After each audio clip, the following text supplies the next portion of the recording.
So firstly, good afternoon, good evening, or good morning, depending on where you're dialing in from or when you'll be seeing this video. Thank you for joining us this afternoon. The webinar today is all going to be focused on managed detection and response, or some refer to as managed detection and remediation. We're going to go through how this evolution has come about and how a lot of cybersecurity vendors are moving into the MDR space. And we're kindly joined by WatchGuard today. Feel free to ask any questions throughout. Myself and Callie will be mediating those questions.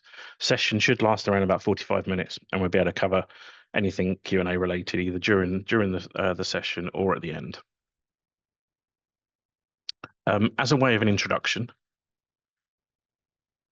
I'm the CITO at Outbound. I joined the company here some 4 or 5 years ago after serving a long, very long 20+ year corporate career. In fact, a lot of the staff in Outbound come from corporates and have ex-corporate backgrounds, not just purely from support services.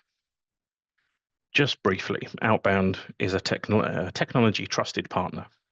We specialize in providing trusted services to businesses in IT supply chain, digital transformation, consultancy, support, and cybersecurity. And we are proud to call ourselves a WatchGuard Gold Partner. We have a very strong relationship with WatchGuard, stretching back prior to Outbound and stretching all the way back to corporate days when we were in corporate, even looking at what was something called Panda Security at the time, or Adaptive Defense 360. But before we dive into this, I just wanted to share a real quick story around some of my own personal experiences, probably even going back to that 20 years, 15 or 20 years ago. I remember when I was a network engineer working for a public sector company, we were hit by the I love you bug. For those of you that don't know that, please feel free to Google it. It was a very, very big SQL type of injection vulnerability. But I remember we were hit by that. At that time, our only sign of detection was us walking into the server room or comms room, looking at our 10 stack switches and seeing all the lights green and the network grind to a halt and no one could work or use anything. If only we had MDR then. We know that these threats and all of the threats have changed. We know we're in a constant battle. And historically, we knew that SOCs, security operation centers, were very expensive. We're now seeing that evolution from SOCs into MDR. And we have the pleasure today of being joined by Tony Roberts from WatchGuard to dive into the detail of the next generation of cyber resilient services. And I'll hand over to Tony. Thank you.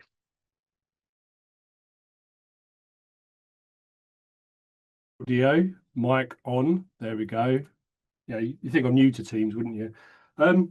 So thank you everybody for joining the session this afternoon. I really appreciate it. There's a few things that I want to go through today. Do a bit of threat landscape, then talk about MDR and a little bit something off the tail end of it. Obviously, we're trying to keep it to 45 minutes maximum. I'm renowned for talking a lot, so I'm going to try and keep it topical and not go off subject today. I won't keep my camera on for all of it, but I just like you to put a face to the name where you can. So we're just going to start off quickly with a short poll, and we're going to see if we can get this to work. Just generally, a question for all of you: how many pieces of new malware do you think are created on a daily basis? You should see a pop-up there. Select A, B, C, or D. A, 110, B, 230, C, 350, or D, 560. If you want to make a selection in there, and we'll see where we go from that option. It's popped up for me, but I can't vote. I'm biased. So, okay. Tony, it appears majority of people, 60%, are saying D. Some are saying A and some are saying C, but 20% A, 60% D. Okay. So, yep. So you pretty much bang on the money for the bulk of it. Numbers reveal that there's around 560,000 new malware samples created on a daily basis. That topic, it sounds like a lot, 500,000 new pieces of malware created. And It is a lot, but actually, when you kind of break open this can of worms, um, it's quite easy to generate new malware. And I'm talking about taking existing malware and just recompiling it, recrafting it, and then spitting something else out the back of it, which is completely something new and unique. And you think, well, if I can automate that, I could just exceed that number, quite quickly out there.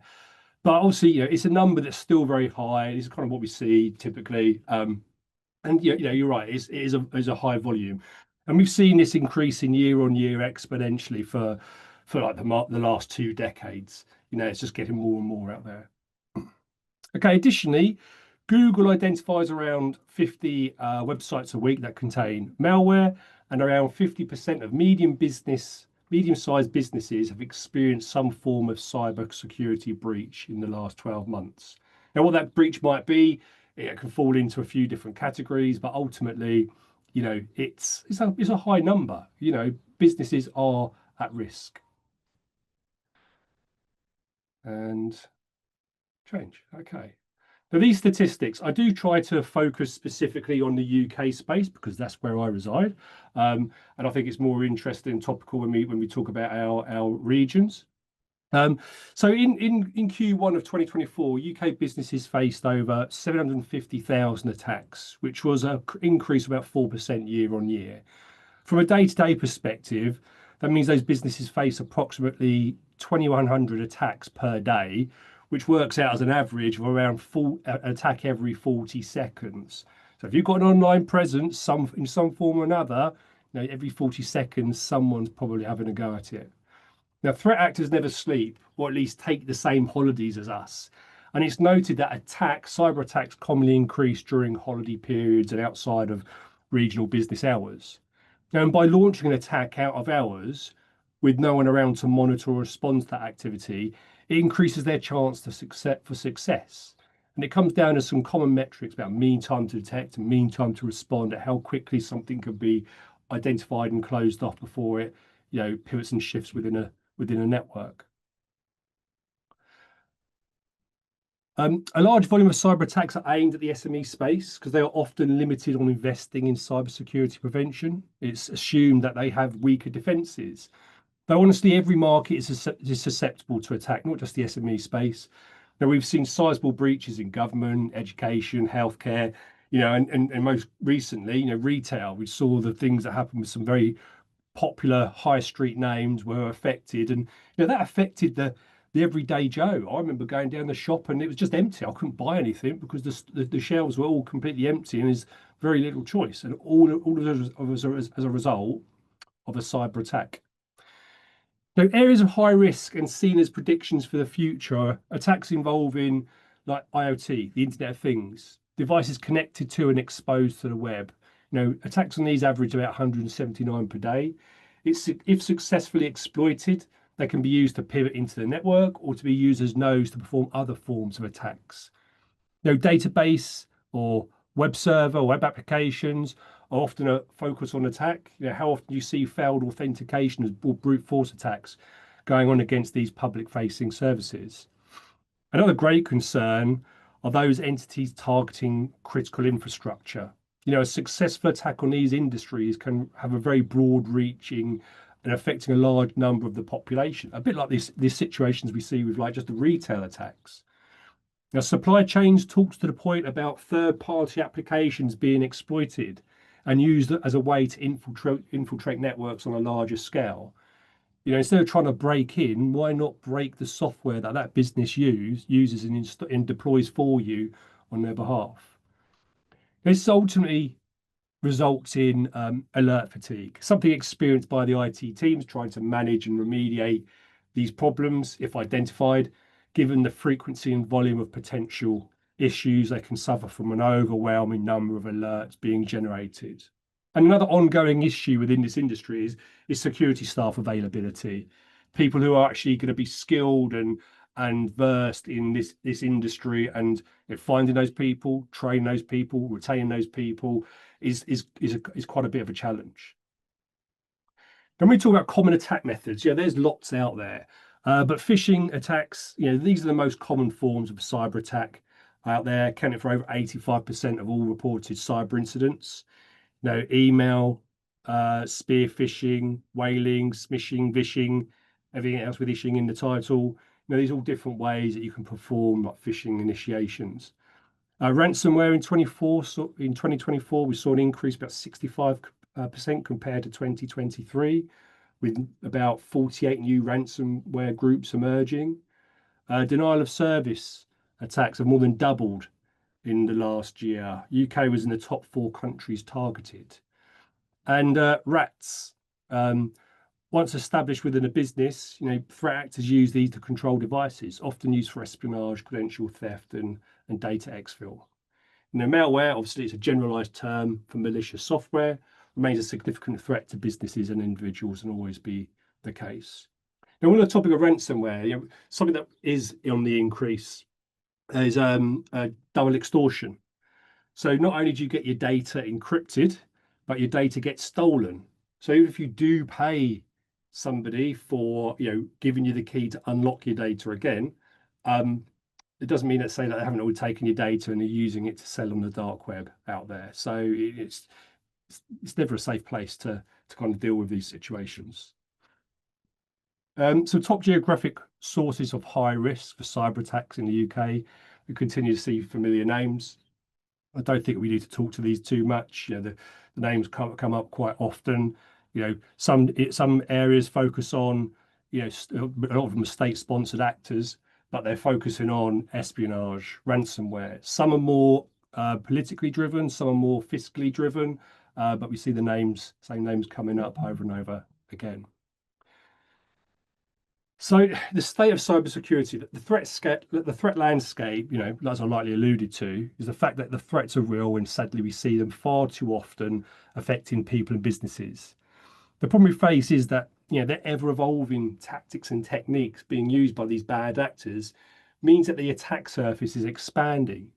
Services and solutions costs, they cost money and can become very expensive, as you start adding on more technology, making it a financial obstacle.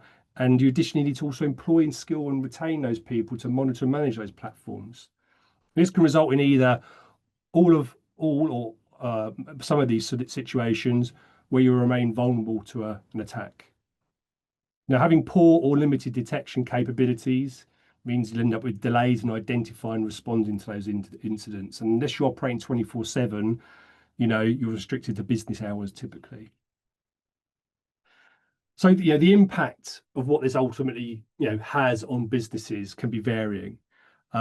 Financial loss, reputational damage, regulatory consequences as well if you have to do some sort of compliance element to it.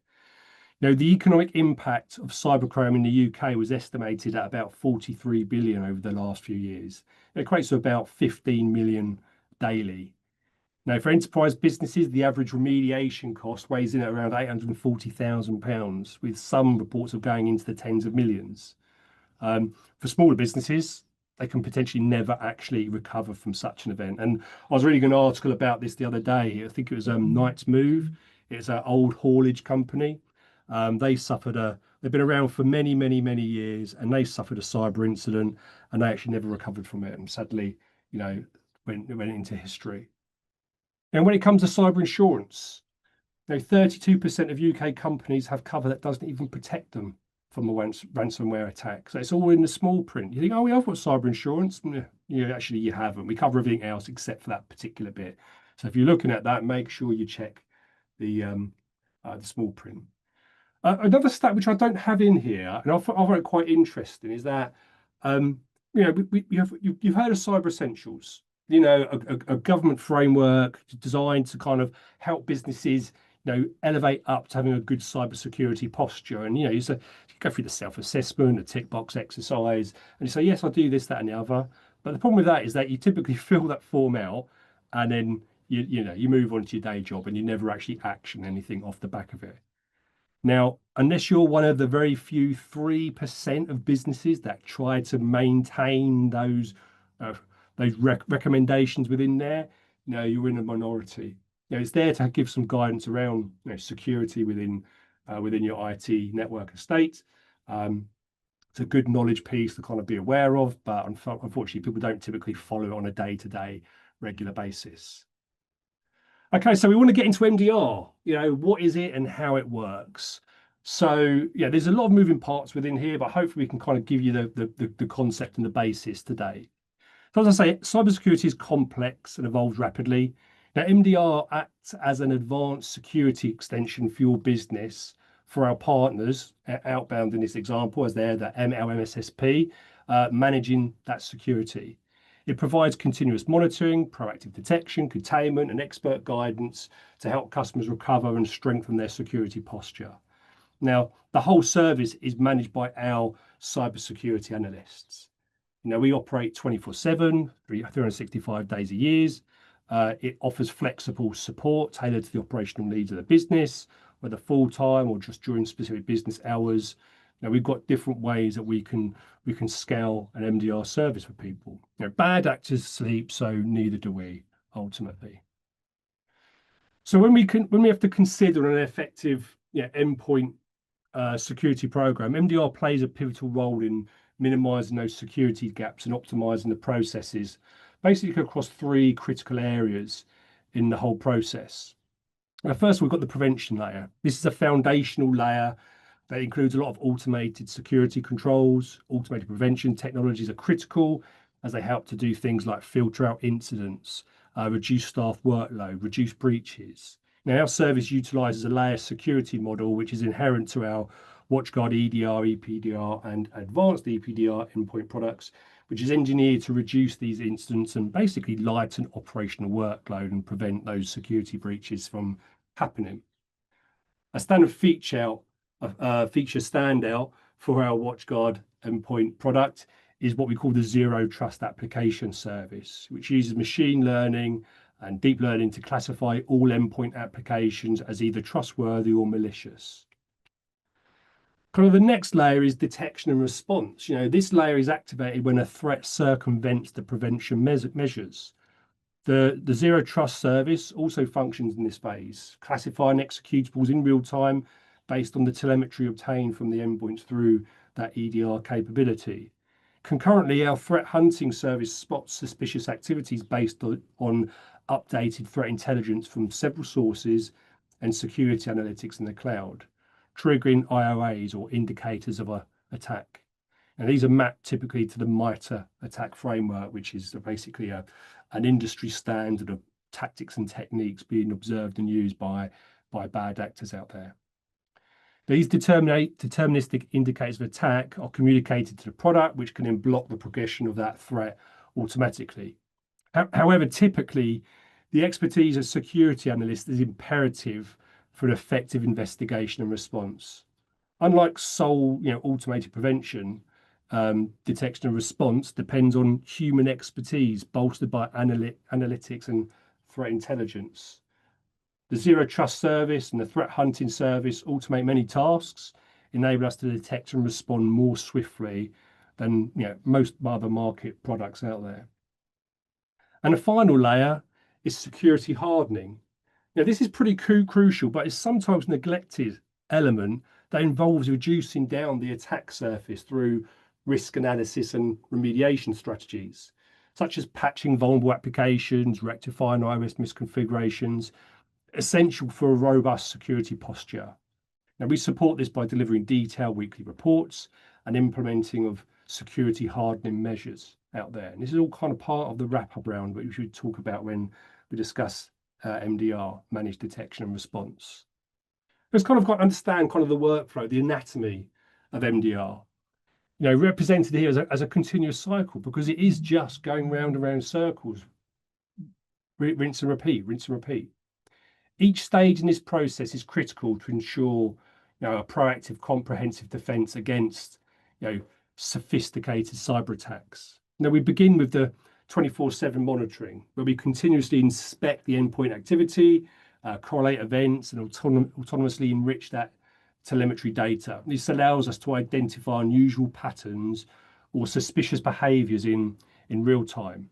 Our detection capabilities utilize it's not just limited to the use of AI, It's an efficient way of filtering through the millions of lines of activity to flag up elements of interest, because no single person or team of people can really kind of sift through all the millions of lines of activity and code that is flying through your endpoints through your network. Next, we move on to the behavioral detection, where we analyze these patterns of behaviors that deviate from the norm. This analysis is mapped to that MITRE ATT&CK framework, and it helps us identify the tactics and techniques being used by the attackers. Now, some of these techniques we can actually map to particular bad actor groups, because there's a pattern. You know, they've got like a stamp that they use to kind of identify themselves. When suspicious activity is detected, we conduct an incident investigation, analysing and enriching the events to confirm whether we are facing an active live attack. And at this stage, we determine the source, the impact, and the necessary response actions, which is the next step: threat containment. Threat containment, which is optional, selective, and tailored for each customer if that's what you so choose to do so. But detection is one of the things that allows the response, which is a critical element to that whole process. You know, isolating the threat before it can pivot and shift to a new attack vector. So actions like isolating devices, disabling users, blocking IP addresses. There's a lot that we can do in the response actions, and all being completely autonomous. You know, early hours of the morning on a Sunday when most people aren't thinking about this. 24/7 analysis, investigation, response. This ultimately, minimises the impact on the environment and the costs, which would be a result of a successful breach. Now, after containment, though, we generate reports and guidelines that provide a detailed analysis of the incident and recommendations on how to improve your overall security posture and mitigate future risks. And lastly, we have threat hunting. Now, WatchGuard MDR hunters proactively search for hidden threats within the network, identifying new attack techniques as early as possible. We also take advantage of not only our own experience and knowledge, but also top of the line threat intelligence feeds, very expensive feeds, which can be used in proactive or retrospective threat hunting. Knowledge is power at the end of the day. We need to be able to take as much knowledge as we can and apply it to the data that we see out there. So when it comes down to our offerings, when it comes down to managed detection and response, we've got WatchGuard Core MDR. So with this product, now SOC is able to provide 24/7 fully managed security to you via our partners, providing threat hunting response to those businesses that are using any of our endpoint products. So the WatchGuard EDR, EPDR, or advanced EPDR. Additionally, with WatchGuard Core MDR, we also support Office 365, because that's a key element in providing security services. 365 is a major target for bad actors. So with Core MDR, not only do we support security threat hunting and remediation analysis on our endpoint telemetry, but we could also do it through your Office 365 tenant as well. Alternatively, we've got WatchGuard Core MDR for Microsoft. And this is for those clients that instead use Microsoft Defender as their endpoint protection. And this also includes support for Office 365. As long as you've got a Microsoft subscription plan, it is either Business Premium or E3 or E5 or P1, P2, our stock can still provide the same around-the-clock monitoring on those services as well. When you've got the service, there's a few things that you'll get out of it. Obviously, we're typically doing this through our valued partners that are being the point of contact who we communicate with when incidents get detected. But as you as end users, you can also get visibility of what's going on within the environment. So we have got the Managed Services Defense Portal, a place where you can go to and just see what incidents are being detected. So you can see detections, but you can also see investigations as well. And those investigations, if you decide to expand upon them, you'll see the telemetry that is being generated by the analyst to give you more detailed insights as to what's being observed within that environment. Without this visibility, without this sort of portal, it's kind of vaporware.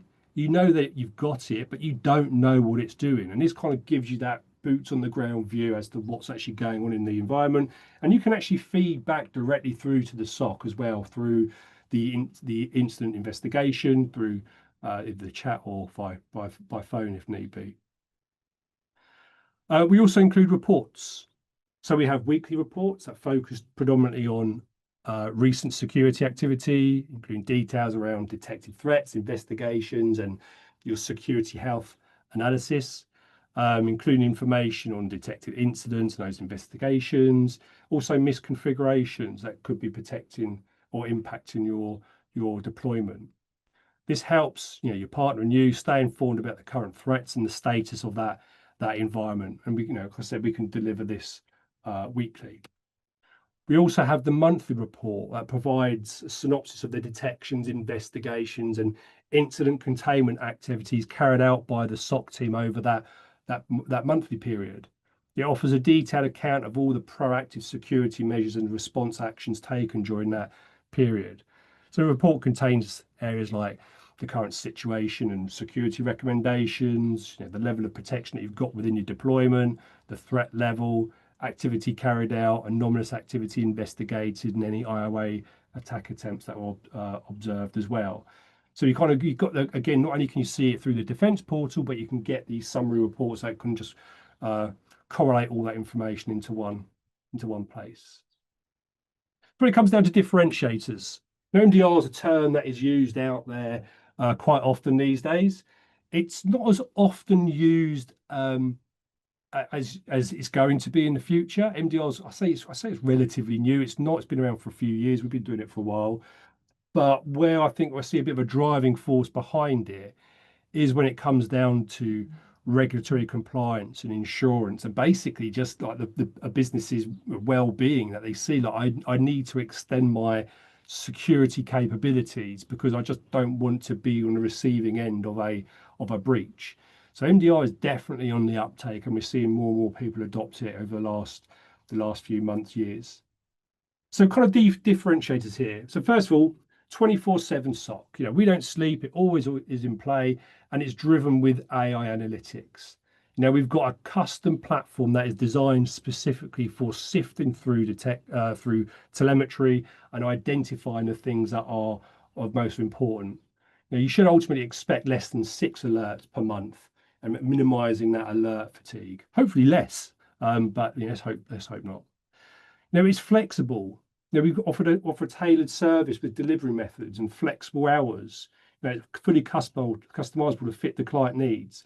It's great to have that functionality, but I kind of tend to push back a little bit on that topic, because you want to be running 24/7. You want the SOC to be responding to situations out there. When it comes down to flexibility, like who do we call? Yeah, absolutely. You can have an escalation process, call this number, that number, wait 5, then call somewhere else. We can define that on a client by client basis. Fast onboarding. I think this is really valuable. Now, if you've already got any of our endpoint products, anything with the EDR in the title, you've already got the sensor. It's just adding the service over the top of that within your account, and it's immediately on.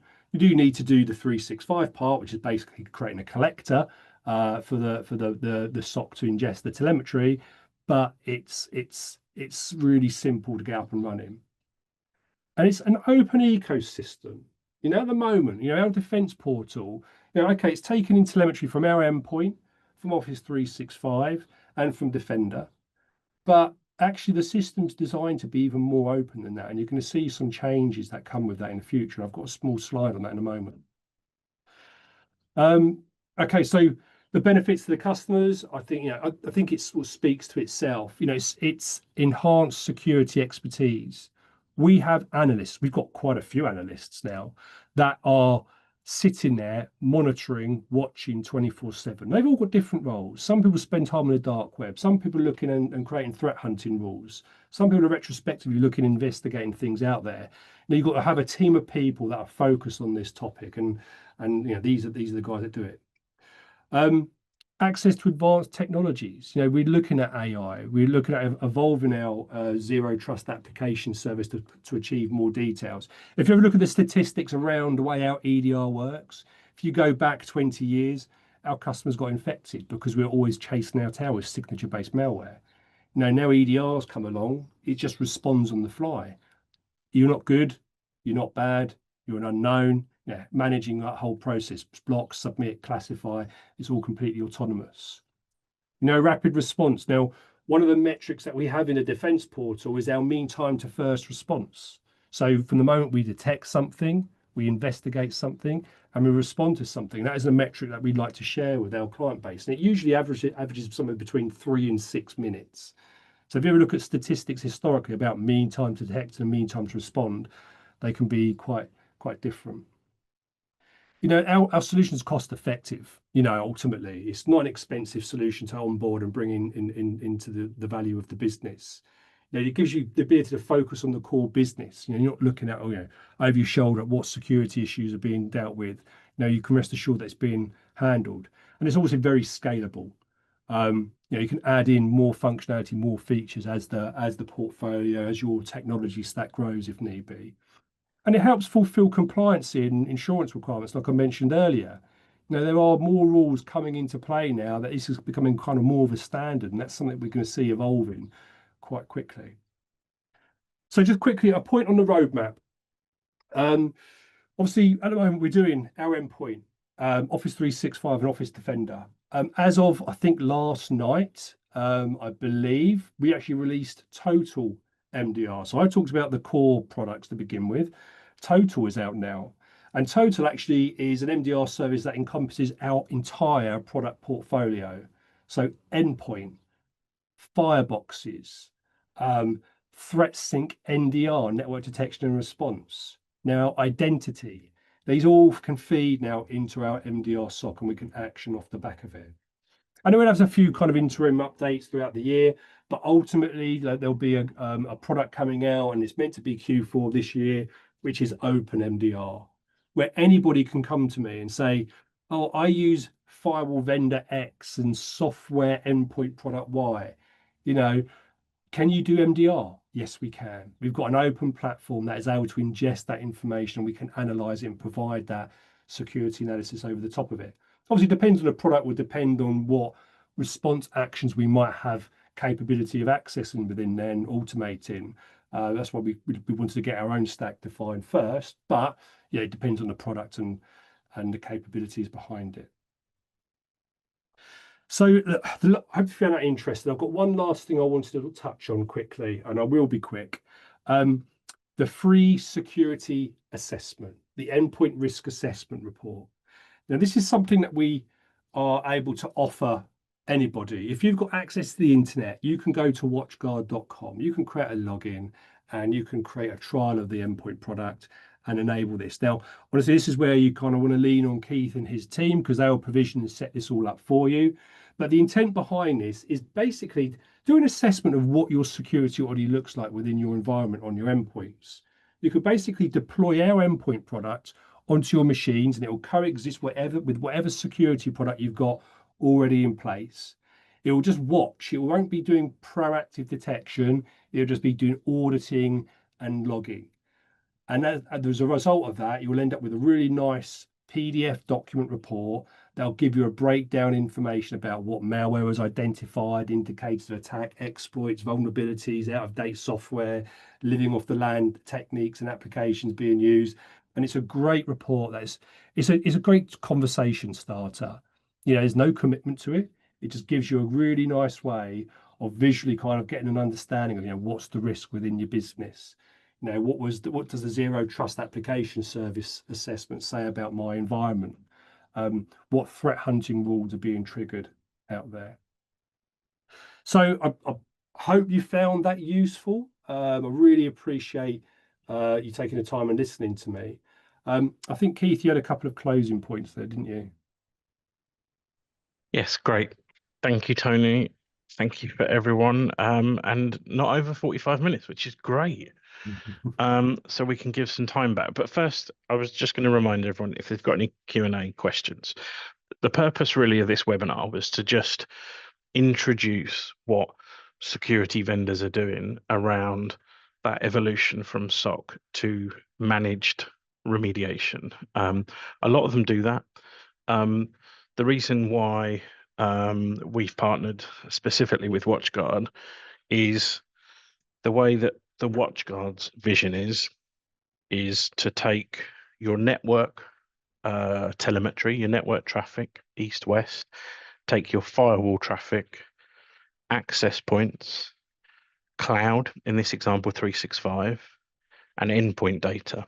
Once you've got that into a repository, a cost-effective repository, once you've got that there, you can then start layering over algorithms, machine learning, AI, to then say, does my machine always connect to this office or this? Do I always log in from the UK? Once you've got that, and there is a WatchGuard stack, there's a Defender stack, and when Tony alluded to the open, that doesn't have to rely on WatchGuard, so that will be kind of service independent. But if you've got all that data in one place and you can see that, a lot of times when people have exploits and bad actors in your environment, they're always sitting in the environment for months, days, weeks, years. I think there was one I read recently with the public sector where they were there for 18 months before they did anything. They started elevating their permissions. So when you build up that vision of all of the data, all of those logs, you might be able to spot patterns which might stop them sitting in your environment for such a long time. So that's the closing thoughts there. Endpoint assessment has it's free. It's actually really good to test your own products, whoever you're using, ESET, Defender, Kaspersky, whoever that may be. It's good to test how much they're capturing and what you can see there. So QR codes here, emails here, get in touch with us, feel free. I don't think we've got any questions so far. So I will leave that open for a few more minutes. Thank Tony and the team. Thank you for attending.